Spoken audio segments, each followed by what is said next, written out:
National Security который поднимает spokesperson в John последнее время. Time ever cameras were allowed in. You address whether the United States has the capability. Parece que hemos llegado a la guerra de emociones y sensaciones del espacio. Esa ansiedad que produce al ser humano de ver que ya las cosas no se arreglan ni se dirimen aquí en la Tierra, ni tampoco en el cielo llamado guerra de aviones. No. Estamos hablando del espacio, como la guerra de las galaxias. ¿Se acuerda usted? Esto es como el estilo de Ronald Reagan, cuando de hecho coincidió con la guerra de las galaxias o Star Wars, con Darth Vader y todo este conjunto de guerras galácticas, que entonces se lanzaba en Estados Unidos la famosa guerra de galaxias ahí en el aspecto militar. Bueno, pues hoy estamos, parece ser que volviendo a vivir esto, pero con mucho más tecnología y esta sensación de que alguien aprieta un botón y entonces la bomba nuclear no cae porque salió de un punto de un submarino, sino que hay ya en el espacio, en los satélites, bombas atómicas apuntando, y peor aún, guerra entre satélites en donde las grandes potencias pueden acabar con el sistema militar, sistema financiero, económico, todo, prácticamente todo. Es como si fuera una película de ciencia ficción y aquí lo vamos a analizar qué tan ficción y qué tan real. Soy Roberto Lamadrid, este es Masterclass con Javier Martínez y esto es Detrás de la Razón. Con mucho gusto comenzamos. Estados Unidos ha informado al Congreso y a sus aliados en Europa sobre una nueva arma nuclear espacial.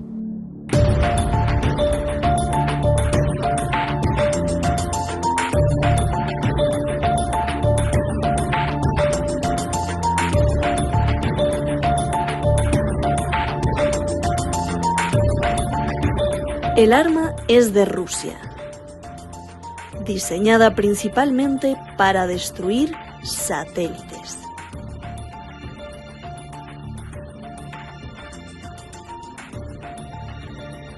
De ser desplegada, podría destruir las comunicaciones civiles, la vigilancia desde el espacio, las operaciones militares de comando y control de Estados Unidos y de la OTAN. That's really irresponsible behavior. Esto fue revelado en parte por el congresista republicano Michael R. Turner, que exigió a Biden que desclasifique la información completa. Estados Unidos no tendría la capacidad de contrarrestar semejante arma ni defender sus satélites. Es el nerviosismo que invadió el Congreso. Biden, a través de su Consejo Nacional de Seguridad, contestó que no hay de qué preocuparse, pero que sí hay de qué preocuparse. Ambiguo.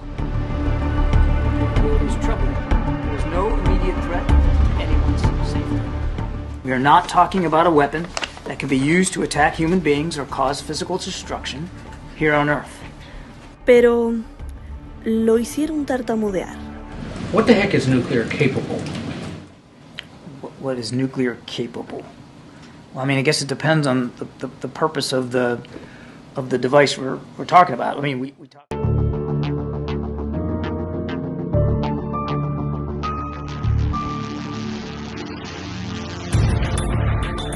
Desde Rusia, Putin contestó que no hay nada, que no tiene satélites con capacidad nuclear. Позиция ясна и прозрачна. Мы категорически всегда были против, и сейчас против размещения ядерного оружия в космосе. Entonces, ¿a quién le creemos? ¿Quién tiene la tecnología? ¿Estados Unidos o Rusia? ¿Quién miente? ¿Quién dice la verdad? Preguntemos.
Así es, los rumores corren por los pasillos del Congreso de Estados Unidos y entonces hay que aprobar más dinero en armas, pero en armas espaciales, porque los malos malísimos, y seguramente del otro lado también los malos malísimos son otros, y seguramente hay muchas cosas que no sabemos ni sabremos y que todas las potencias están protegiendo con programas ultra secretos, pero en lo evidente, sin especular, para eso está aquí Javier. Javier, qué gustazo, ¿cómo estás? Javier Martínez, como siempre, preparando toda la semana, minuto a minuto, centímetro a centímetro de tus lecturas e investigaciones y sobre todo tus fuentes que tienes muy confiables de lo que está pasando ahora en el espacio.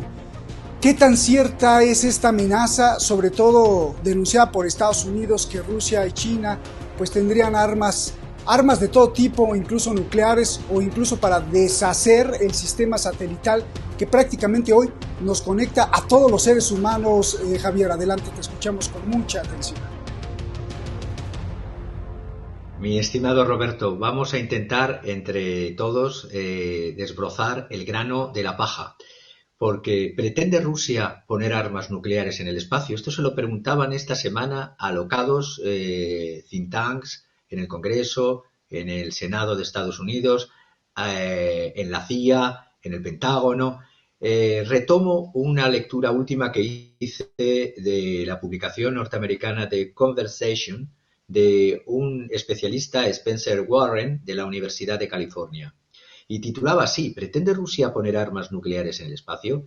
Hoy, 23 de febrero, curiosamente se cumplen 2 años de la operación militar rusa en Ucrania, vuelven a sacar a relucir desde Occidente esto que, y digo bien, Occidente, esta vieja retahíla de las Star Wars que bien has comentado en la presentación, sacan a relucir nuevamente si se está desarrollando una capacidad antisatélites. Pues bien, señores y señoras, esta capacidad antisatélites la tiene China, la tiene India, la tiene Rusia, la tiene Estados Unidos.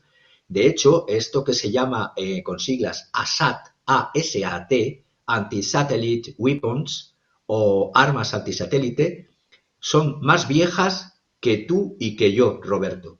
Y se remontan, bueno, pues lo vamos a intentar ver hasta cuándo se remontan. Porque si bien en esta publicación de Conversation se hace eco de la histeria que se ha vivido esta semana en Estados Unidos, histeria para destinar fondos a... Es decir, para más Mambrú se va la guerra, como yo digo, y ahora la guerra no solamente en el aire, sino también en el espacio, pues estamos viendo que el martes John Kirby, portavoz de Seguridad Nacional de la Casa Blanca, lanzó esta granada diciendo que confirmaba que Rusia busca un satélite antimisil basado en el espacio. Ojo, estas las palabras el martes 13 de John Kirby.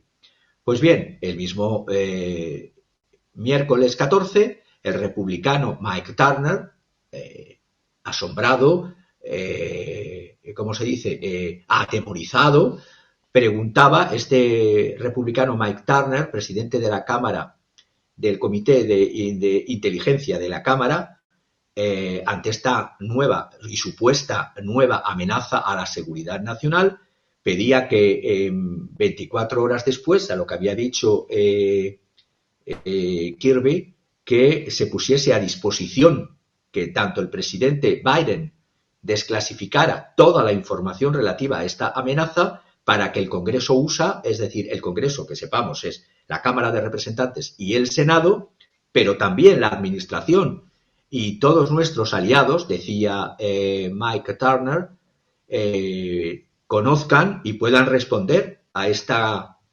capacidad militar extranjera desestabilizadora. Todo esto ha sido eco en redes sociales. Yo no doy crédito ya más a los continuos desvaríos, los dislates, el teatrillo de varietés que se está viviendo en la administración Biden desde los principios, pero cada vez va a más. Bueno, ya se permiten hasta llamar, yo no lo voy a decir por cámaras, hasta llamar cosas bonitas de barrio bajero, de impropia de un POTUS, sí propia de un Calígula decadente que ha perdido la cabeza. Pero bueno, desde esa perspectiva, el republicano decía claramente, republicano de Ohio, solicito que se desclasifique, y entonces ya echan marcha atrás. Primero tiran la piedra y luego esconden la mano.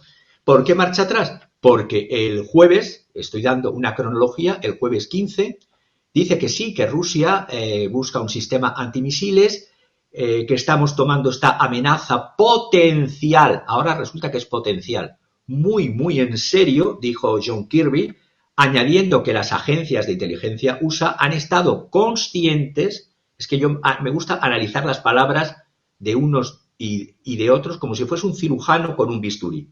Dice John Kirby, añadiendo, las agencias de inteligencia USA han estado conscientes de la búsqueda por parte de Moscú de lo que describe o describió como una capacidad antisatélite basada en el espacio, y luego dice, durante muchos meses, si no durante muchos años.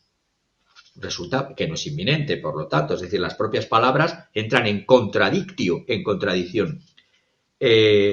Pero luego prosigue, es que no sé si se dan cuenta de lo que dicen. Luego prosigue y dice, solo en las últimas semanas la comunidad de inteligencia de Estados Unidos ha podido evaluar con un mayor sentido de la confianza exactamente cómo Rusia continúa persiguiendo esta meta. La capacidad rusa emergente no es una sorpresa, pues Virgen de todos los santos, si no es una sorpresa, porque empiezas el segundo día de la semana, el martes, lanzando esta granada incendiaria que puso a la ciudadanía norteamericana, me imagino, un poco preocupados, un poco. Y luego dice, la capacidad rusa emergente, esto el jueves, no es una sorpresa. Dice, estamos rastreando, ¿qué es esto? ¿Qué es esto? Todavía no sabe lo que es. Dice el secretario de prensa del Pentágono, el general de división Pat Ryder. Todavía existe una brecha, dice este general, entre las ambiciones de Rusia en el espacio y lo que actualmente es capaz de hacer Rusia. Y dice, no existe una amenaza inmediata. Todo esto por la petición del republicano que decía, si esa amenaza, muéstrenme los documentos en los que se basan. No es una capacidad, dice el general de división, no es una capacidad activa, no ha sido aún desplegada. Entonces yo veo que la administración Biden raya en lo trágico y cómico, Jake Sullivan, repito, volvió el jueves diciendo, a señalar, y esto es lo más grave, que después de haber dicho lo del martes, el jueves, después de decir todo lo que estoy explicando, dice, creemos que podemos, ojo, lo traduzco perfectamente, creemos que podemos, protegeremos en un futuro, creemos que podemos, creer no es poder, creer es una creencia, poder es poder, y protegeremos es futuro. Protegeremos la seguridad nacional de Estados Unidos, defendió la decisión de no hacer pública la inteligencia, todos los documentos de inteligencia sobre estas amenazas, señalando tanto las preocupaciones sobre, claro, hay que proteger a las fuentes y a los métodos de cómo la voluntad del POTUS Biden, a pesar de que la voluntad del POTUS Biden era siempre desclasificar estos documentos de las otras administraciones porque quería dar luz y taquígrafos. Pues menuda luz y menudos taquígrafos. Y dice que se debatiría en un comité bipartito bicameral. La realidad es que el principal demócrata de la Cámara de Representantes en el Comité de Inteligencia, Jim Himes, dijo que la amenaza la calificó de significativa, pero luego dice que no es motivo de pánico. Rusia, ante este teatro de varietés, claro, queda uno perplejo, siendo medianamente serio, no siendo partidista de un lado y ni de otro, sino simplemente que desde un punto de lógica, racionalidad y diseccionando los propios discursos. Rusia, el portavoz del Kremlin, el mismo jueves, Dmitry Peskov, dijo que esto era, y también hay que analizar todas las palabras con un bisturí, que era la supuesta capacidad antisatélite rusa, era una invención maliciosa, y así lo tradujo, me lo han traducido del ruso, invención maliciosa de Washington, en aras de lograr que los legisladores de Estados Unidos gasten más fondos. También entró en este batiburrillo de cotorreo y de comentarios trágico-cómicos, el presidente o director de una asociación norteamericana para el control de armas, Daryl Kimball, y dijo, y esto con buen criterio, que si esto fuera verdad hasta tal punto, afectaría, como tú bien has señalado, Roberto, no solo al tema militar, sino a la economía global y a la sociedad en general. China han querido enfrentar a aliados. Aunque ya empiezan a decir que China está profundamente preocupada, que la India está profundamente preocupada. Bueno, repito, ya voy a demostrar luego cómo China, la India, Rusia y Estados Unidos tienen estas ASAT, estos anti-satellite weapons, pero bueno. Luego dijeron también agencias de inteligencia que esto podría dar marcha atrás a alentar a Rusia, porque ellos lo han sacado así y esto dicen en su paranoia que podría parar las investigaciones rusas y proseguir las investigaciones rusas. Las agencias de inteligencia de Estados Unidos han estado advirtiendo, además, ya no solamente Rusia, después, casi hoy viernes ya decían que no solo Rusia, que también China han estado buscando una gama completa de armas antisatélites, señalando que el desarrollo y el uso de tales sistemas podría degradar las capacidades y esto es lo que preocupa ahora, y esto sí es real en el estadio de cómo están las investigaciones en estos campos, podría, y luego explico también por qué, podría degradar las capacidades de recopilación y de inteligencia que tienen los Estados Unidos con sus satélites. Vemos que con los satélites se puede ver dónde están las personas, dónde están las armas, dónde están las situaciones, pero también se pueden desvirtuar el funcionamiento de los satélites. El Centro Nacional de Integración de Comunicaciones y Ciberseguridad en Arlington, resulta que ya tenía un plan en el 2019, 22 de enero, porque como a mí me gusta ir a las fuentes y irme hacia atrás y moverme de un lado para otro en el tiempo y en el espacio, el 21 de enero del 2019 existía un plan llamado Nueva Estrategia Nacional de Inteligencia, donde ya señalaban, por eso no es tan sorpresivo lo que quieren sacar ahora como una serpiente de verano, no es tan sorpresivo porque ya en ese plan decían en el 2019 que Rusia, que China, que Irán y que Corea del Norte, curiosamente los cuatro, la banda de los cuatro, y culpaban entonces, que era el presidente, el POTUS Trump, le culpaban de que se acercase a Putin, y esto lo decía en ese plan un exdirector de la Inteligencia Nacional de Estados Unidos, Dan Coats, y el informe se llama, para quien lo quiera buscar, Rusia y China están buscando una gama completa de armas antisatélites que podrían degradar la recopilación de la inteligencia USA. Repito, esto era el 2019. Ahora el POTUS Biden y su administración de teatrillo de varietés dicen que es inminente. Pues ya lo decían en el 2019. Oye, Javier, a ver, no puede ser. Una preguntita. Si es que Estados Unidos pretende construir este tipo de sistemas militares que podrían afectar, contrarrestar, supuestamente, independientemente si tienen razón o no, el hecho de que Estados Unidos pueda construir o tenga o esté desarrollando este tipo de tecnología para atacar o defenderse supuestamente de ataques satelitales entre satélites allá arriba en el espacio, que aquí ni siquiera veríamos, solo el espectáculo, me imagino, ¿esto no preocuparía también a China y a Rusia? Uno.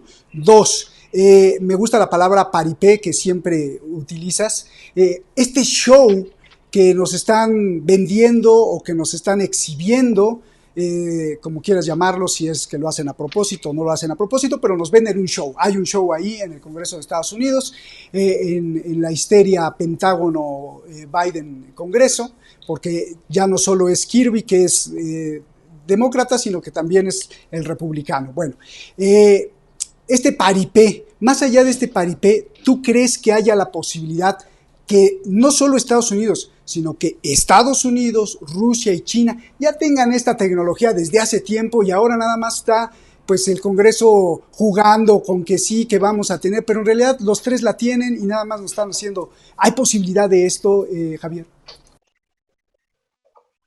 Totalmente, has dado diana. Si jugaras a los dados con la pregunta, habrías dado en el centro. Y voy a intentar demostrar con los datos y los documentos que tengo. Ya he dicho antes un plan del 2019. Aquí voy a sacar a relucir a colación un informe de evaluación de amenazas mundiales en el año pasado, en el año 23, de la Oficina del Director de Inteligencia Nacional. Yo todo esto que estamos comentando es como la serpiente del lago Ness, reaparece, como aparecían y desaparecían las armas de destrucción masiva en la época de Bush hijo, bueno, Bush padre, Bush hijo y Bush Espíritu Santo. Las armas de destrucción masiva ahora vienen las armas espaciales. En este informe, una de las evaluaciones desclasificadas más recientes de la inteligencia de Estados Unidos advertía en el año pasado que Moscú está desarrollando, probando y desplegando una serie de armas contraespaciales destructivas y no destructivas. Hay que ver las palabras. Serie de armas contraespaciales destructivas y no destructivas, incluidas las capacidades de interferencia y ciberespaciales, es decir, hablan del espacio y del ciberespacio, armas de energía, estoy hablando de las ASAT láser, y también armas con capacidades en órbita y capacidades ASAT, que son las antisatélites terrestres. John Kirby, como bien comentabas, que es el portavoz, repito, de la Seguridad Nacional de la Casa Blanca en esta administración Biden, dice ahora se saca de la manga el legalismo y dice que sería una violación del Tratado sobre el Espacio Ultraterrestre. Recordemos, este tratado de no violar el espacio ultraterrestre es de cuando yo tenía 5 años, es decir, del año 1967. Lo han firmado 130 países y entró en vigor, repito, en 1967. Este tratado prohíbe a las naciones que coloquen en el espacio cualquier objeto que porte armas nucleares, y no solo armas nucleares, o cualquier otro tipo de armas de destrucción masiva, así lo decían en el año 67, y prohíbe además la instalación de tales armas en cuerpos celestiales. Pues bien, voy a empezar a ir desgranando y viendo las mentiras a diestro y siniestro. Desde estas armas, estas ASAT, podrían destruir lo que tenemos, los GPS de tu móvil, de mi móvil, hasta los programas que vemos en la televisión. Los satélites son la piedra angular, como bien sabemos, de la vida contemporánea. Pues bien, desde que existen satélites para uso civil y, por supuesto, para uso militar y gubernamental, existen las armas antisatélites, las llamadas ASAT. Han existido casi tanto tiempo como los propios satélites y son conocidas, repito, como ASAT, armas antisatélites. Voy a poner ejemplos. Cuando la Unión Soviética lanzó el primer satélite del mundo, el Sputnik 1, en el año 1957, yo no existía, los Estados Unidos temieron que sus rivales en la Guerra Fría desarrollasen una red orbital de satélites con armas nucleares, es decir, en el año 57. Y los Estados Unidos fueron los primeros, ya entonces, que intentaron hacer un arma antisatélite, el primer ASAT, un misil balístico lanzado desde el aire, que lo llamaron, ¿cómo lo llamaron? Orión Audaz, sí, Bold Orion, Orión Audaz, Bold, que es intrépido, audaz, también conocido como el Weapon System 199B WS-199B. Fue desarrollado por entonces la compañía se llamaba Martin Aircraft. Era un prototipo de misil balístico lanzado desde el aire y después luego sacaron otro que era el ALBM GAM-87 Skybolt. Se hicieron las primeras pruebas de armas antisatélites en los Estados Unidos en los años 50, 1958-1959. El 26 de mayo de 1958, la primera fue desde un avión que transportaba, un avión de transporte Boeing B-47 Stratojet. Se hicieron hasta 12 pruebas, 12 vuelos hasta el año 59. Se alcanzó en un primer momento 1.600 kilómetros, fue lanzado desde una altitud de 11.000 metros y el misil interceptó un satélite, entonces, el Explorer número 6, pasando su objetivo en un alcance de menos de 4 millas, es decir, de 6,4 kilómetros, a una altitud, ya digo, de 251 kilómetros de ese satélite.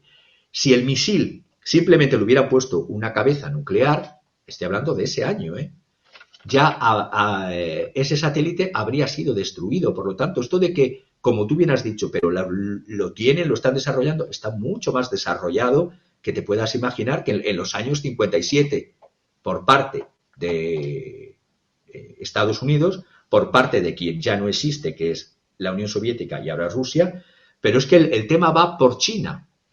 A ver, cuando esto surgió en el año 57 todavía había presidentes con una cierta cabeza en Estados Unidos, como la administración de Dwight Eisenhower, que fue el 34º presidente de Estados Unidos. Recordemos, Eisenhower estuvo de presidente desde el año 53 hasta el año 60. Luego le sucedió John Fitzgerald Kennedy. Como vio estas pruebas, este fue el que denunció, este presidente, cuando se retiró, el que denunció y puso por primera vez en funcionamiento ese concepto del complejo industrial militar de los Estados Unidos. Fue ese presidente quien lo denunció.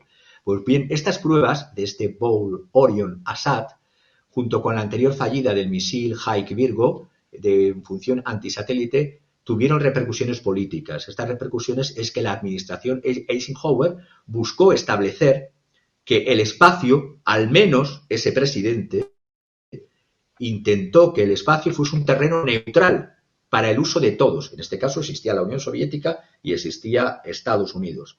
Y la indicación de que todo lo que se lanzase en ese sentido al espacio tendría intención hostil y que era mal visto por la opinión pública. Existía todavía una opinión pública menos maleable que la que es hoy día, y pronto se vio restringido este desarrollo. Pero esto cambió como cambian las presidencias en Estados Unidos, porque la tecnología ha ido evolucionando y sobre todo, y es a lo que quería ir, y ya no solo Rusia, China entró en la carrera espacial claramente demostrado en el año 2007, cuando la República Popular China destruyó un viejo satélite meteorológico en el espacio, lanzando desde China un misil balístico. Todo esto ha habido continuas pruebas. Estoy pensando en desde las más recientes, ya de los años 2021, del 15 de noviembre, cuando la declaración de una prueba que hizo Rusia, la prueba Assad rusa, para destruir un satélite, porque todo esto es que los satélites o mueren y se destruyen en el espacio y van dejando lo que vamos a ver luego, pero es que son esos desechos alrededor de las órbitas terrestres, peligrosísimos desechos de satélites y de lanzamientos de misiles, porque eso queda en suspensión y se va haciendo cada vez más trocitos y trocitos, que algunos pueden caer, como veremos también.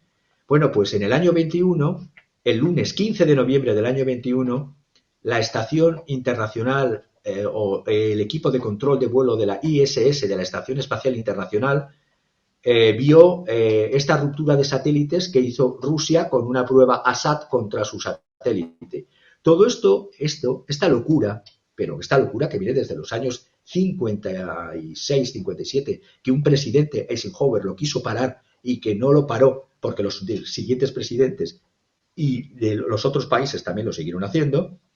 Hoy día, la Oficina de Desechos y Especialistas en Balística del Centro Espacial Johnson de la NASA está viendo tal incremento de basura, nos preocupamos de lo que hay en la tierra, por supuesto, de lo que hay en los mares, de lo que hay en el aire, pero no sabemos lo que está por encima, que es esta basura que la voy a comentar muy brevemente, que se debe a la cantidad de satélites que hay inactivos, a las etapas superiores de los vehículos de lanzamiento. Cuando se lanzan se van desprendiendo cápsulas, luego los fragmentos que se desechan, que quedan de estas separaciones, las nubes de agua congelada en el espacio o incluso las motas de pintura en órbita. Pues bien, desde el año 2013, los datos que tengo y los voy a comparar, 2013, ya se estimaba que hay 21.000 trozos de basura espacial de más de 10 centímetros.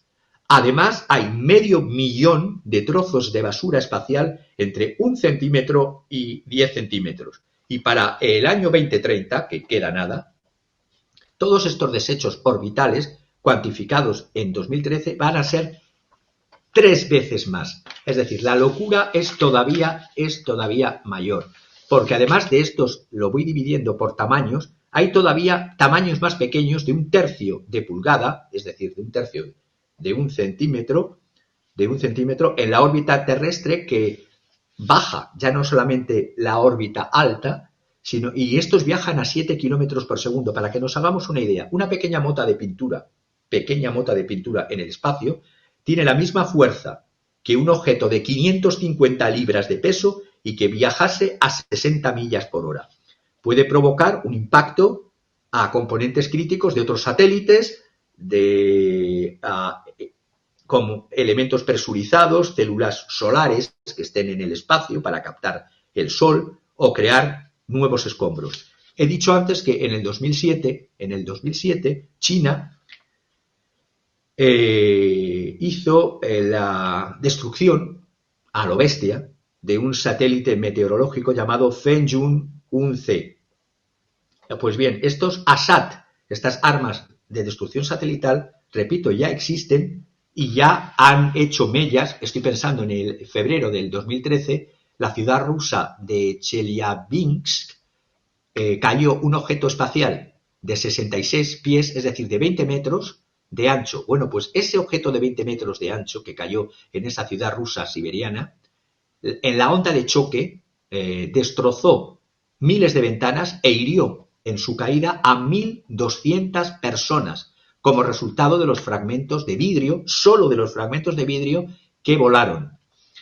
Se está pensando desde la NASA, desde la agencia rusa, desde la agencia china, desde la agencia... Porque a todo esto los Greta Boys tampoco dicen nada sobre la basura espacial. Debe ser que les importa un carajo, digamos así, lo que es todo eso que está flotando en órbitas. Hay órbitas que muchas naves espaciales hoy día que se lanzan intentan evitar por la cantidad de basura que hay acumulada en torno a. Se está pensando en láseres contra la basura espacial. La luz que puede ejercer un empuje sobre la materia, es decir, un ejemplo, las velas solares que pueden volar por el espacio con la luz del sol. Un láser de una potencia media a 5 o 10 kilómetros que se enfocase constantemente a un trozo de escombros podría hacerlo desde el observatorio, el plató de la Antártida, y podría intentar convertir en polvo todo esto que todavía tiene unos ciertos tamaños, como he ido describiendo, por centímetros. Lo único que sé es que la realidad sobre este punto es que lo que se está comentando ahora es que 4 países, y esto te respondo ya y termino con tu pregunta, 4 países certeramente, y me consta, que son Estados Unidos, China, Rusia e India, han destruido ya sus propios satélites con pruebas de armas antisatélite, con pruebas ASAT. Es decir, no solo Rusia, repito, Estados Unidos, China, Rusia y la India ya destruyen sus propios satélites. El tema está que si tienen capacidad para destruir sus propios satélites, tienen capacidad para destruir los del vecino. Entonces, la declaración críptica alarmante que se ha hecho el 14 de febrero, pues no sé, estoy recordando cuando vi la CNN Politics y vi que un arma antisatélite colocada en órbita alrededor de la Tierra, peligro para los satélites de comando y control de Estados Unidos. Y un comentarista, Hans Christensen, director del proyecto de información nuclear, claro, curiosamente es el director del proyecto de información nuclear de la Federación de Científicos de Estados Unidos, decía, claro, que porque se dice, hasta ahora hay ASAT, es decir, este arma para destruir satélites propios. Algunos llevan propulsión nuclear, pero llevar propulsión nuclear no significa que tenga cabeza nuclear, son distintos grados. pueden llevar propulsión nuclear, pero no tienen carga nuclear. El peligro es que si se convirtiese y esto yo creo que ya se está logrando en determinados institutos de determinados países, que sea orbital. Es un nuevo nivel de amenaza, no es que se dirija desde la Tierra y se lance desde la Tierra hacia el satélite, sino que se pueda colocar en órbita en la Tierra, y esto, sea o no sea nuclear, no sé si me explico, ya es de por sí un peligro. La sesión informativa para los miembros que yo llamo la Gang of Eight, la banda de los 8 de la Cámara de Representantes, porque todo esto se hace a espaldas de la ciudadanía, claro, esto es secreto de Estado, y las vidas y los bienes y los saberes de las personas lo deciden 8 personas, en el caso de los Estados Unidos. Pero a todo esto sirve para que el programa de ayuda a Ucrania de los 60.000 millones, pues que vaya a intentar dar el golpecito a ver si sale de una vez por todas. Porque se dice, en el año 2020, Rusia probó un arma antisatélite espacial con capacidades orbitales sofisticadas de doble uso. Eso dicen los Estados Unidos. Al mismo tiempo, esto sí es verdad que lo tiene Rusia, porque lo ha publicitado como que puede dar servicio e inspeccionar satélites amigos para ayudar en el espacio, pero también al mismo tiempo, si tú ayudas, tanto unos como otros, también tienes capacidad para atacar satélites enemigos. Yo creo que hasta el estadio de arma espacial nuclear, es decir, que las SAT estén dotadas nuclearmente en órbita, todavía a eso no hemos llegado. Están en ello.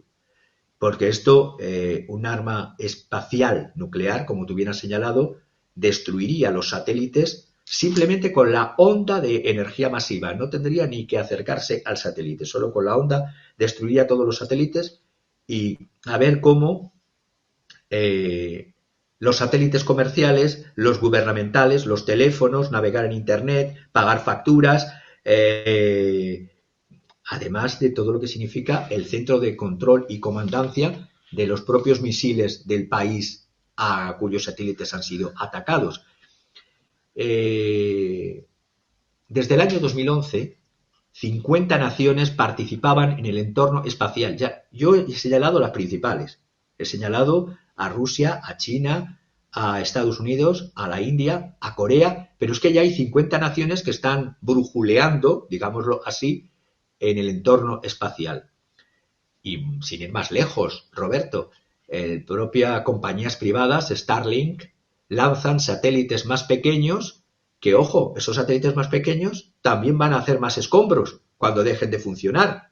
Es decir, estos satélites más pequeños, habrá más escombros, estos escombros chocarán contra otros satélites, habrá más escombros. Solo para recapitular, las dos pruebas que demuestran que esto es muy anterior, no me voy ya a los años 50, me voy a los años 2000. La prueba de la voladura que hizo la propia voladura de los chinos en el año 2007, una destrucción intencionada de su viejo satélite meteorológico, y que fue brutal, porque se hizo, vamos, ahí, no sé si Greta todavía se manifestaba, pero Greta o los Gretos de entonces no dijeron ni mu.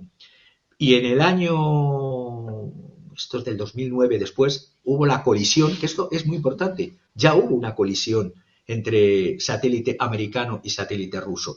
El 12 de febrero del 2009 hubo una colisión del satélite Iridium Satellite LLC, que es de la empresa Bethesda en Maryland. Fue destruido, no intencionadamente, fue destruido por colisión, un choque sin precedentes, con un satélite ruso, el Cosmos 2251, que era del año 1993 y que había caído en desuso, estaba gastado, y esto fue a las 11:55 por la mañana, en hora rusa, o a las 04:55 GMT del día 12 de febrero del 2009, y cayeron los trozos sobre Siberia a una altitud de 790 kilómetros. Pero claro, en el 2009 todavía la situación entre Rusia y los Estados Unidos no estaba tan en guerra declarada como la que estamos viviendo hoy día, porque todo esto tiene que ver muy mucho, y lo vamos a ver luego, con cómo ha ido evolucionando los datos. Yo me preocuparía más que en vez de todas estas tecnologías para la muerte, que se hiciesen tecnologías para eliminar, entre otras cosas, lo que he dicho antes, la basura espacial de los satélites y de todo lo que se lanza en órbita alrededor de la Tierra. Porque estos desechos espaciales viajan, para que nos hagamos una idea, a 7,5 kilómetros por segundo, es decir, casi 17.000 millas la hora. Un científico al cual he leído, un científico de la NASA, y que lo predijo en el año 78, Donald Kessler, predijo que habría cascadas desbocadas de destrucción si se iban acumulando y acumulando satélites orbitales, los de Starlink, y empresas privadas que quieren hacerlo como él, cada vez más, como SpaceX. Esto es lo que llamó el síndrome de Kessler, este científico. Si un trozo de escombro de una onza, siempre me gusta poner ejemplos, si un trozo de escombros del tamaño de una onza viaja a esta velocidad, a 17.000 millas por hora, tiene la misma energía cinética que si un automóvil de 2 toneladas viajase a 60 millas la hora. Imaginaros si eso cae en cualquier parte de la Tierra. Aunque no hubiese más lanzamientos de satélites, cosa harto extraña porque va a seguir habiendo más basura y más lanzamiento, solo con la eliminación responsable de satélites y de los cohetes muertos después de su misión, ya en el año 2011, y ya lo cifraba este científico, ya superábamos esta densidad crítica de objetos en órbita terrestre baja, que es decir, los que están en una altitud de 900 a 1000 kilómetros. Y esto según la oficina del programa de desechos orbitales de la NASA y por el físico James Mason o James Mason. Por lo tanto, ¿utilicemos los láseres? Sí, pero para limpiar basura, no para destruir y para crear más muerte y más destrucción. ¿Que se pueden vaporizar con láseres, según dicen los científicos, en el nivel actual de investigación? Todo esto sí, pero como esto se sigue viendo como posibles armas espaciales, pero se siguen viendo por una parte. Si lo hacen ellos, no. Es decir, cuando veo las investigaciones DARPA, y termino, veo los misiles Malen de DARPA, que eran un proyecto, todo lo que saca DARPA es de más que Star Wars. Eran chorros de metal fundido, los llamados Earthlight, esto es del año de una obra de ciencia ficción, Earthlight, del año 55 de Arthur Clarke. Pues los de DARPA lo pusieron en aplicación con los misiles Malen, que eran chorros de metal fundido. Pues bien, DARPA también ha sacado, DARPA, para quien no lo conozca, es la Agencia de Proyectos de Investigación Avanzada de Defensa de Estados Unidos, es decir, un verdadero agujero negro de dinero que va a esas investigaciones y que muchas veces no se materializa en nada concreto. También sacaron munición explosiva magnetohidrodinámica, es lo que significa MAGEN, para lanzarse desde cohetes. Esto ya lo tenían Estados Unidos. Acusan a que Rusia está haciendo. Pues estas investigaciones, que ya son de DARPA, bastantes añitos tienen. Otro proyecto de DARPA, que me he estado empapando en ellos, es el proyecto llamado TEL, THEL, un programa láser táctico de alta energía del año 96 al año 2005, que luego se paró. Esto lo llevaba una compañía que obtuvo fondos del gobierno norteamericano, la Northrop Grumman. Era un sistema terrestre que destruyó 46 proyectiles de mortero, cohetes de artillería, todos aéreos. Y se buscaba un tipo de láser sólido, no para destruir basura, sino para hacer basura la vida. Comentar por último, satélites también armados ya lo tenían en proyecto DARPA, las llamadas varas de Dios, el proyecto Thor, esto es en DARPA, es lanzamiento de armas de energía cinética desde órbita, los Estados Unidos. Otro proyecto que tiene DARPA son los sistemas antisatélite desde el año 85, es decir, un avión F-15A disparó un misil antisatélite contra Solarwind P-78-1, este satélite que había descubierto años atrás varios cometas que rozaban el Sol, bueno, pues fue destruido por esta arma antisatelital de los Estados Unidos.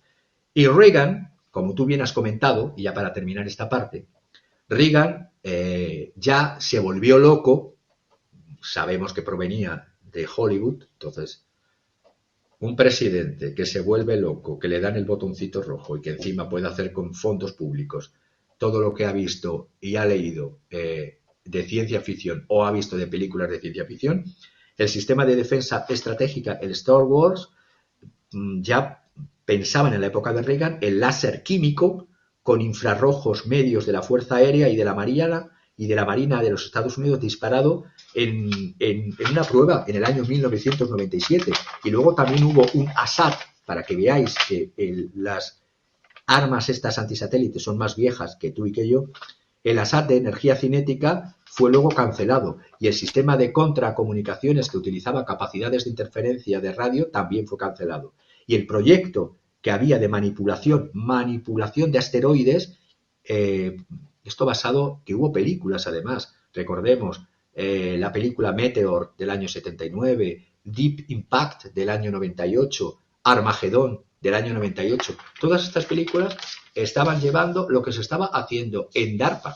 Por lo tanto, enfatizo, el propio Biden, después de todo este teatro, de toda esta semana, porque llegan hasta cansar con tanto intentar atemorizar a las personas, el propio Biden dijo este viernes, es decir, hoy, que no existe ninguna amenaza nuclear para el pueblo de los Estados Unidos ni para ningún otro lugar del mundo, con lo que Rusia está haciendo en este momento.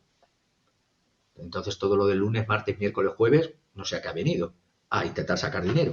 Todo lo que está haciendo y lo que harán, dice POTUS Biden, antes de llamar hijo de su madre al presidente Putin, todo lo que está haciendo Rusia y lo que harán se relaciona con los satélites y el espacio y podrán dañar potencialmente esos satélites, dice, pero eso no le preocupa.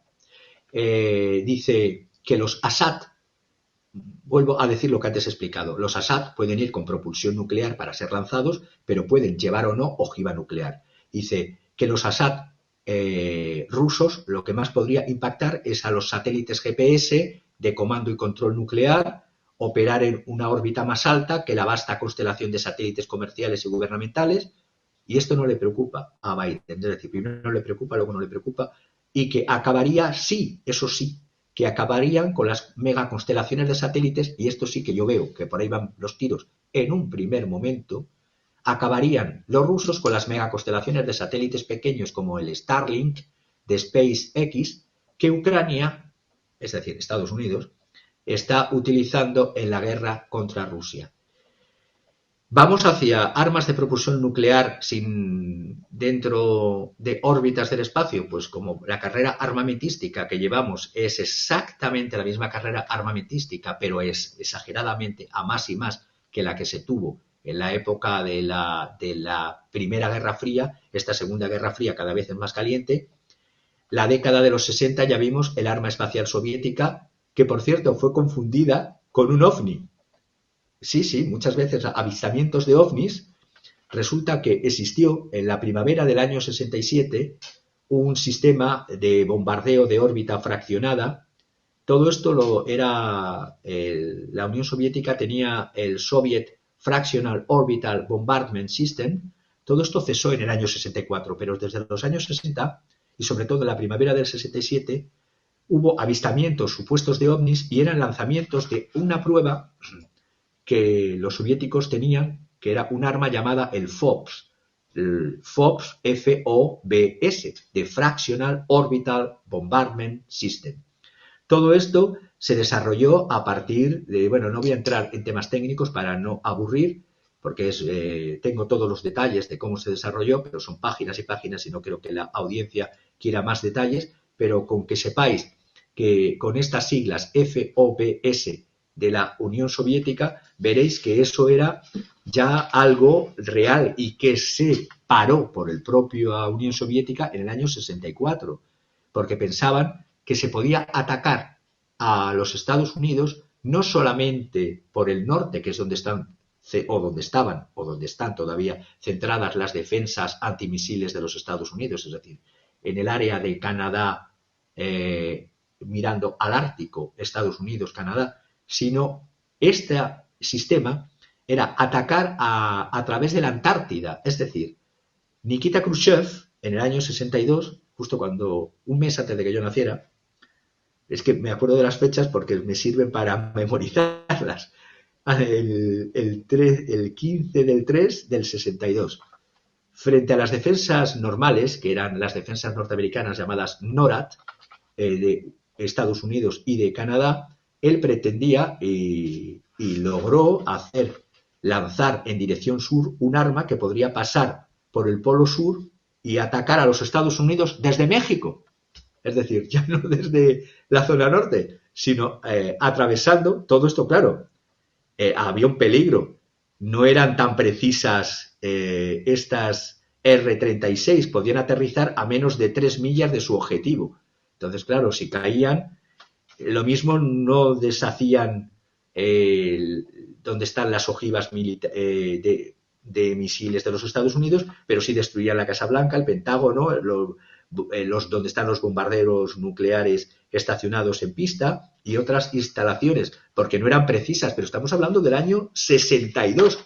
Y fijaros lo que ha llovido desde el año 62, esto que he dicho antes de este tratado sobre el espacio ultraterrestre del año 67, luego una resolución 1884 de Naciones Unidas del año 63 que pedía a los Estados Unidos y a la URSS que no colocasen armas nucleares en el espacio, pero también ha habido los tratados SALT I, SALT II, SALT III, y que se han ido primero retirando los Estados Unidos, ojo, la retirada de Estados Unidos y de Rusia después de varios tratados desde el año 2002. Se han salido del tratado de misiles antibalísticos ABM. Se han retirado de los SALT, se han retirado del tratado INF, en el Tratado de Fuerzas Nucleares de Alcance Medio. El Tratado de los Cielos Abiertos, Open Skies, que es lo que hizo Eisenhower en el año 50, también en el año 20. Es decir, se está abandonando toda la arquitectura de la distensión, no solamente de la época de la coexistencia pacífica entre las dos superpotencias, que se medían las fuerzas con la disuasión nuclear, sino incluso después de la caída de la Unión Soviética, toda la distensión nuclear que hubo, todo esto se ha acelerado desde la presidencia de Bush, es decir, sobre todo de Bush hijo. A partir de ahí, a partir de los años 90, la situación ha ido empeorando. Y recuerdo que sería muy importante que las personas recordasen la conferencia, e invito a que la sigan, porque se puede seguir en Internet, la conferencia de seguridad de febrero del 2007 de Múnich, donde habló, estaba presente también, era invitado el presidente Putin en aquel entonces. Era cuando Putin era un aliado también de Occidente, estaban todos a partir un piñón.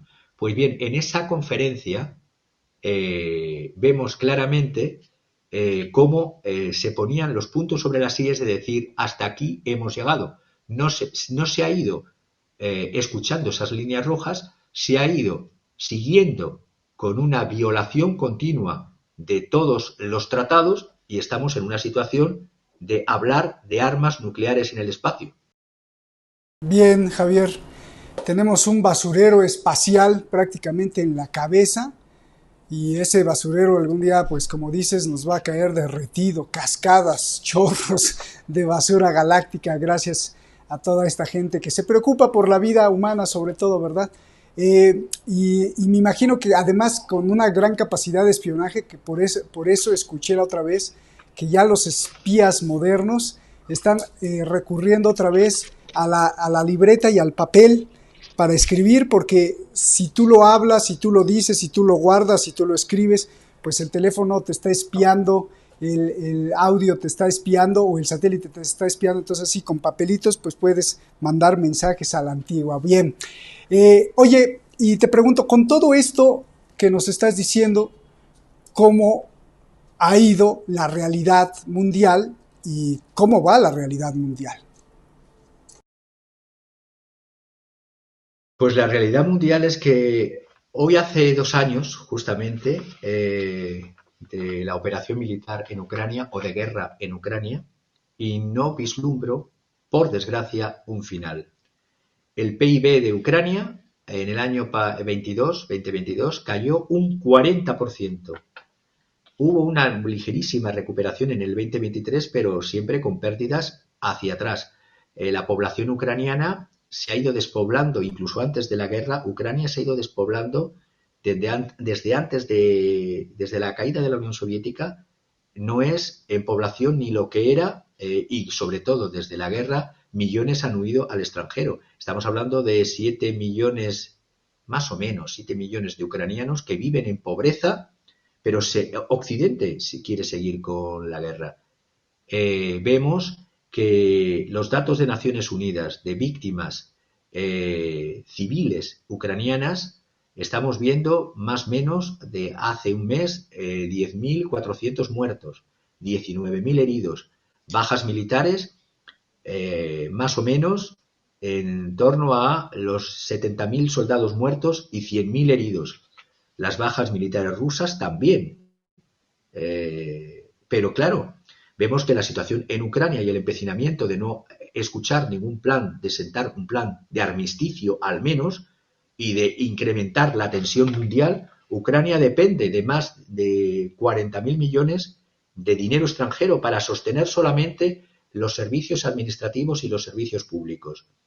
La Unión Europea da lo que prácticamente se reparten las tareas. La Unión Europea da la financiación civil para el tema de gobierno, apoyo a la población, poco, y mantener su producción cada vez más escasa, y los Estados Unidos para seguir alimentando la guerra. Pues bien, luego todos los institutos internacionales occidentales, el FMI y el Banco Mundial, la asistencia monetaria a Ucrania se tiene que demostrar si hay fondos que puedan devolver, es decir, si los préstamos de Estados Unidos y si los préstamos de Estados Unidos y si los préstamos de Unión Europea no se materializan, el Fondo Monetario Internacional no puede seguir ampliando sus programas de préstamos. Por lo tanto, se podría parar la guerra si importasen las personas de un lado y de otro, claramente, no seguir alimentando la masacre.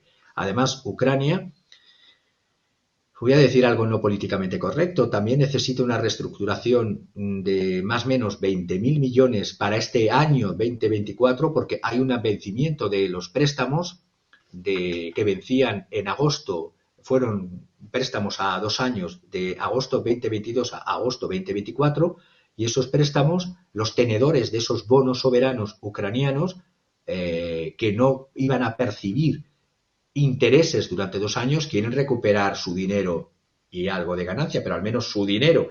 ¿Y de dónde se va a hacer frente para esos 20.000 millones que vencen en agosto 2022? Las arcas de divisas para comprar importaciones están vacías. La inflación nuevamente en 2 dígitos. Ucrania necesitará en los próximos 10 años, para recuperarse y construirse, 486.000 millones de dólares. Y eso si la guerra se acabase ahora.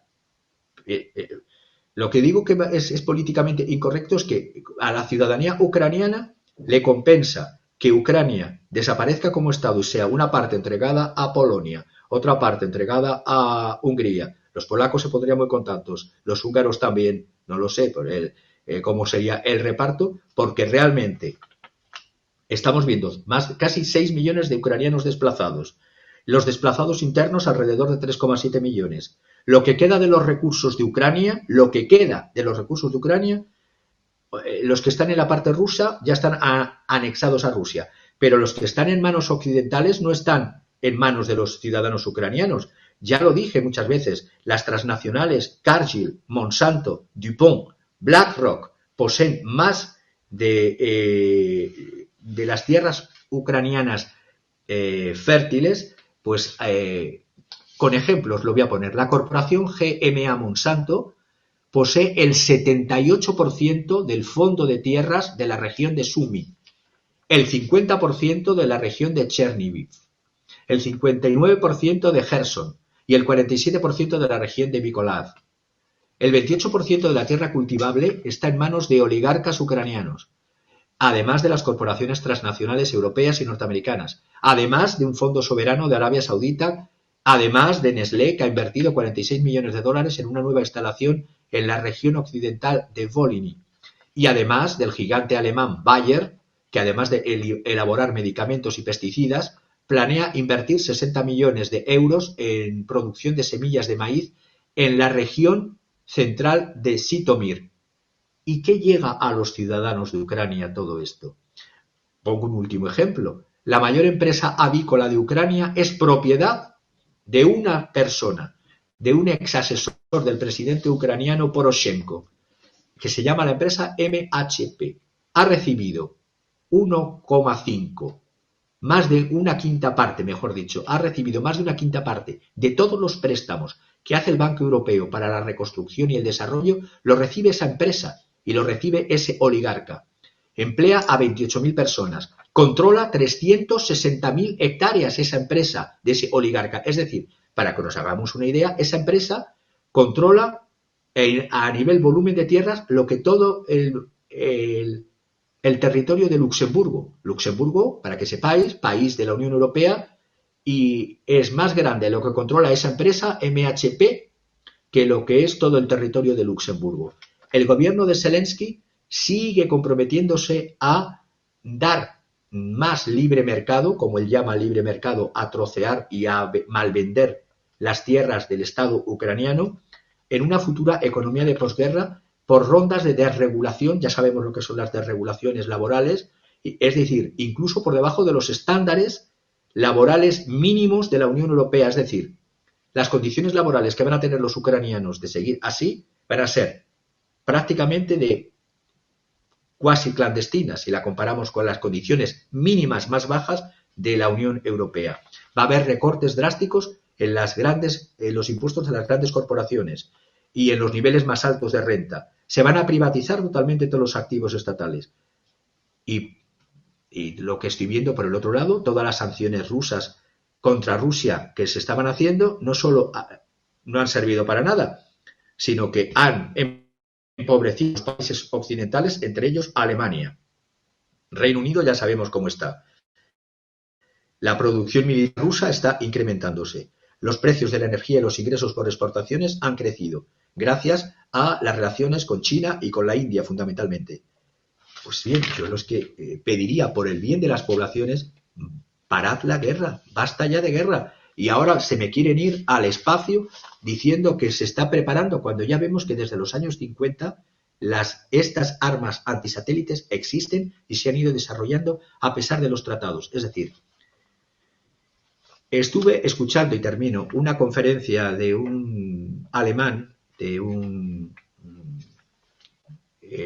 ex inspector general del ejército alemán, de la Bundeswehr y presidente del comité militar de la OTAN, en un foro en Berlín, Eurasien Gesellschaft, y ahí se hablaba del gran error, y es lo que vengo diciendo desde hace 2 años.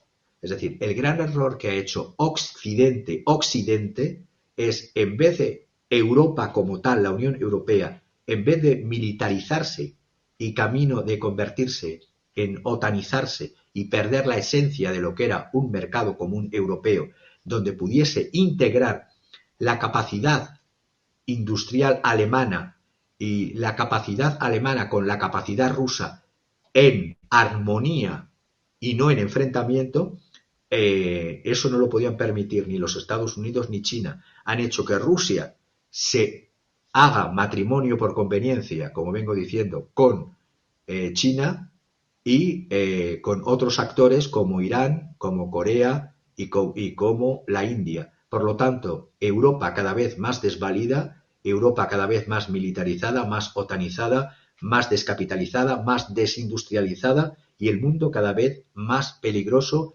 Y claro, termino también diciendo, cuando yo no quiero alarmar nunca, y cuando se habla de Tercera Guerra Mundial, no es alarmismo, no es que pueda parecer exagerado. Eso lo decía a mi consuegra el otro día cuando me comentaba una de las intervenciones. Cuando hablo de Tercera Guerra Mundial es un desafío decirlo porque es necesario, es desafiante porque, aunque pueda parecer exagerado, es necesario porque es la imagen que mejor transmite la situación actual. A principios del año 2024 se decía o pensábamos que la guerra podía en Ucrania estar a punto de terminar Y ya vimos la semana pasada los nuevos focos. La Gran Guerra, como dice otro analista italiano que sigo y al que estimo, Lucio Caracciolo, tiene su origen en una decisión de la actual administración del POTUS Biden, de no ceder ante su decadencia, ante su supremacía a escala planetaria. No sé si los siguientes POTUS van a seguir en esta política, pero la realidad de facto es que el presidente POTUS Biden es el más belicista de la historia de los Estados Unidos. En cuanto a los hechos, es una supremacía que está siendo cuestionada, pero ojo, el foco se pone en Rusia.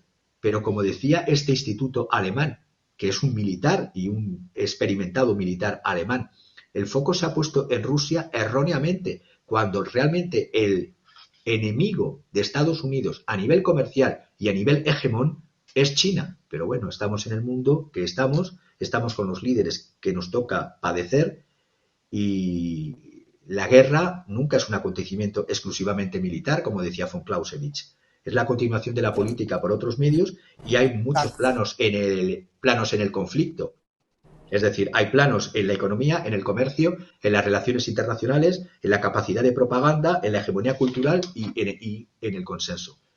Y lo que para mí fue, y también termino diciendo, una trampa en la que cayó Putin, que fue la operación trampa del oso, que yo la llamé así, antes de que se iniciase el ataque de Bear Trap, la operación trampa del oso, no ha logrado derrocar a Putin. Y no solamente no ha logrado derrocar a Putin porque pensaban que si Putin caía en la trampa y se metía en Ucrania, podría ser derrocado, y por lo tanto era la premisa necesaria para desmembrar la Federación de Rusia y entregarla a las corporaciones transnacionales. Pues eso no ha pasado ni pasará, se ha reforzado.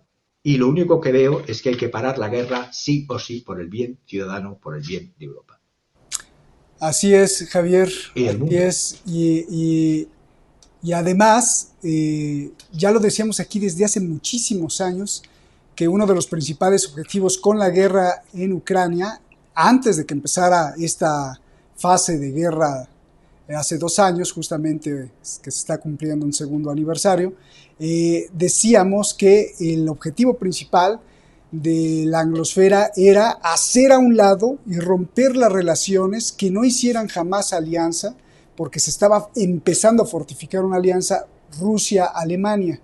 Y entonces, bueno, pues ahora vemos que están completamente lejos alemanes y rusos, que justamente es lo que quería Estados Unidos. Pero bueno, semejante hazaña, ¿no? Semejante hazaña, y ahora sí viene la parte artística, la parte en donde con tu creatividad y con todo lo que nos has dicho, hilas perfectamente las cuestiones del arte pictórico con la realidad que vivimos en tu interpretación de las obras que se escogen.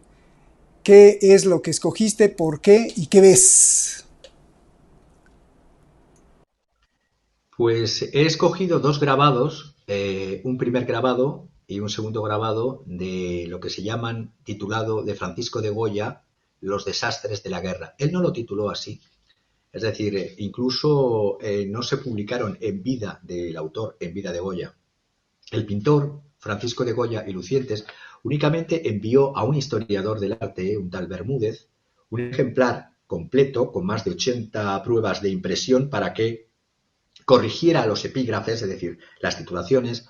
La primera edición de esta serie vio la luz ya en el año 1863, y estamos hablando que son grabados correspondientes al 1808. Goya los había titulado no con el título Desastres de la guerra, como son conocidos y como se pueden observar en el Museo del Prado, sino lo tituló Consecuencias funestas de la cruenta guerra contra Bonaparte y otros inventos de la pasión. La cruda realidad de la guerra y cómo ésta es capaz de convertir a los hombres en bestias es lo que vio Goya con sus propios ojos cuando recorrió España en 1808. Él se dedicó en aquel momento a comprar una gran cantidad de planchas de cobre, con lo escaso que era el cobre en aquel entonces, y empezó a realizar estos aguafuertes en el año 1810. La primera, si la ponéis, es la titulada Menuda hazaña, con muertos.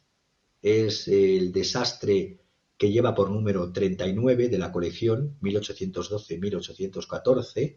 Es un aguafuerte de 15, más o menos casi 16 centímetros por 20,7 centímetros. No sé si lo podéis ver porque no lo veo ahora mismo yo.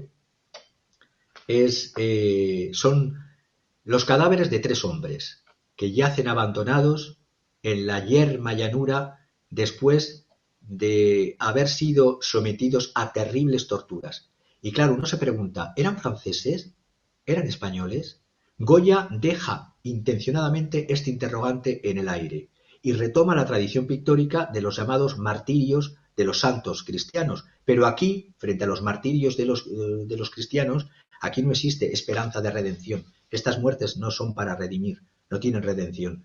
Los grabados estos de Goya no son representaciones de batallas, sino que muestran fusilamientos, violaciones, montañas de cadáveres, crueles mutilaciones, ahorcados, personas que huyen del pánico, heridos, justamente, hambrientos, los culpables convertidos en víctimas y las víctimas en culpables. Este es el grabado titulado Menuda hazaña, con muertos. Quiere decir que incluso no respetan el cadáver, no respetan al muerto. Lo mutilan, lo violan, lo trocean. Este es un grabado donde se ve justamente esos desastres de la guerra, y el siguiente grabado es el último grabado, es el titulado Los enemigos de la verdad. Los enemigos de la verdad, si nos centramos en el que hemos comentado, vemos el aguafuerte de los 3 hombres mutilados y troceados. Y ahora, el que querría ver, no sé si lo tenéis a mano, si no, no lo comento, era el otro grabado que aquí lo estamos viendo. Colación, no sé por qué no lo ves, pero lo estamos viendo. Aquí está, mira. Bueno, pues yo solamente veo el primer grabado, que es el de los hombres colgados y troceados en torno a un árbol. Hay otro en el que se ven mujeres que arrojan sobre sus enemigos, que son militares franceses, con sus hijos en brazos, con el valor que da la desesperación, y se ve que la guerra ignora los límites que separan a los civiles de los militares, las diferencias que hay entre hombres adultos, mujeres, ancianos y niños. Todos son objeto de represalia, de muerte y de tortura. Este último grabado, después del que he comentado antes, era el último grabado de la serie de Goya llamado Los enemigos de la verdad. Y se ve a una mujer, la única esperanza, el único grabado que parece que tiene una esperanza, porque retrocede una mujer que se la ve con un foco de luz y que parece que retrocede ante esto.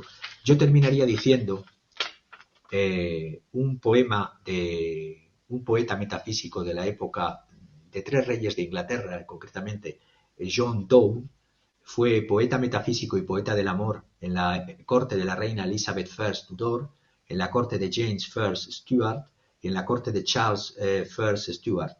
Es un poeta que vivió del 1572 al 1631. Yo recomendaría que quien quiera leer a este poeta, que cada vez que coja una obra de este poeta, sea una poesía de amor o sea una poesía metafísica, escuche música como la que vais a poner después y que os he recomendado, que es música barroca de un músico inglés posterior en época, es Henry Purcell, y concretamente de las obras de Purcell, de la ópera Dido y Eneas, que escuchase el lamento de Dido. Pues escuchando el lamento de Dido, que lea este trocito de poema. Ningún hombre es una isla, no se basta de sí mismo. La muerte de cualquier ser humano me disminuye, porque soy parte de la humanidad. Así que nunca pidas a alguien que pregunte por quién doblan las campanas. Están doblando por ti. Impresionante, muchas gracias por llevarnos a este paraje y cerrar con este broche de oro. Ningún hombre es una isla, y cualquier muerte de cualquier hombre que no es una isla, pues obviamente que nos afecta, nos atañe, nos dobla. Gracias, Javier, por recordarnos estas pinceladas hermosas de humanidad que las rescatas de obras pictóricas, pero que las construyes y reconstruyes ya no con el pincel, sino con la estocada de la intelectualidad. Muchísimas gracias, Javier. Un abrazo gigante, hermano. Gracias por esta clase magistral, como siempre, de fin de semana. Y a ti que nos ves, pues gracias por ser parte de la comunidad detrás de la razón, por levantar la voz, por defendernos de la censura y por seguirnos. Y sobre todo, lo más importante, por compartir el programa, porque es la única forma que podemos contrarrestar pues estos mismos ataques de esta plataforma YouTube, que en esta especie de rincón intelectual, pues a veces nos escabullimos de la censura, y si se la pasan las ligas, los links del programa, pues así de uno en uno vamos formando una red de pensamiento crítico, que de eso se trata. No importa si está usted de acuerdo con lo que se dice aquí, no importa si usted le aplaude a Javier o no, sino que las semillas que se ponen aquí de información, de investigación y de reflexión son muy importantes para incrementar la conciencia humana. Un abrazo a todos y nos vemos hasta la próxima.